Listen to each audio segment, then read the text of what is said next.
దేవుడు తన ప్రజలతో వాక్యము ద్వారా, పరిశుద్ధాత్మ ద్వారా, దైవజనులు, ప్రవక్తలు, దేవుని ప్రతినిధులు, విశ్వాసులు, దూతల ద్వారా మాట్లాడినట్లు బైబిల్ గ్రంథంలో చూడవచ్చు.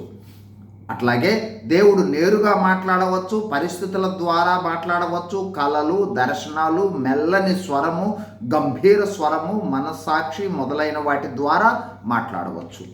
ప్రాముఖ్యమైన ప్రశ్న, మాట్లాడింది దేవుడే, విన్నది దేవుని స్వరమే అని గుర్తించుట ఎలా? ఈ ప్రశ్నకు సార్వత్రికంగా అంగీకరించిన సమాధానం లేదనే చెప్పాలి. దేవుని స్వరం గుర్తించుట అనేది వ్యక్తిగతమైనది, ఆధ్యాత్మికమైనది. మొదటిదిగా దేవుడు మాట్లాడు మార్గాల గ్రహింపు అవసరం. 1, వాక్యము ద్వారా. కావున లేఖనాల గ్రహింపు మనకు అవసరము, వాక్య ధ్యానము అవసరం. 2, పరిశుద్ధాత్మ ద్వారా మాట్లాడతాడు కావున ఆత్మతో నింపబడుట అవసరం. 3, ప్రార్థనల్లో మాట్లాడతాడు కావున ప్రార్థనల్లో ఎడతెగక ఉండుట అవసరం. 4, మనస్సాక్షి ద్వారా మాట్లాడతాడు కావున మనస్సాక్షి కల్మషంగా లేకుండుట అవసరం. 5, పరిశుద్ధత, దేవుని యందు భయభక్తులు అవసరం. ఇక స్వరాన్ని గుర్తుపట్టాలంటే ఎడతెగని సంబంధము దేవునితో కలిగి, దేవుని స్వరాన్ని వినుట కోసం ఆసక్తి కలిగి స్వరం వినే అలవాటులోనికి రావాలి.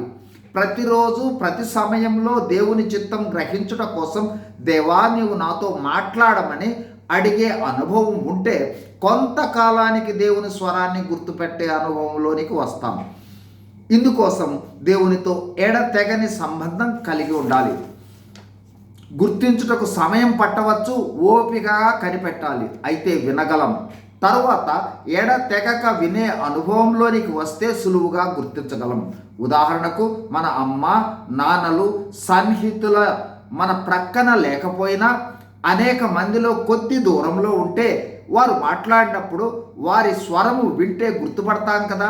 ఎలా? మనకు ఆ స్వరం సుపరిచితమైనది కాబట్టి. అలాగే మనము దేవునితో సన్నిహిత, ఎడతెగక చాలా కాలంగా స్వరము వినే అనుభవం ఉంటే సులువుగా గుర్తుపట్టగలం. నమ్మకంగా, క్రమంగా, దైవికంగా, ఆశతో ప్రయత్నిస్తే తప్పనిసరిగా దేవుని స్వరాన్ని గుర్తించగలము. God bless you. Thank you.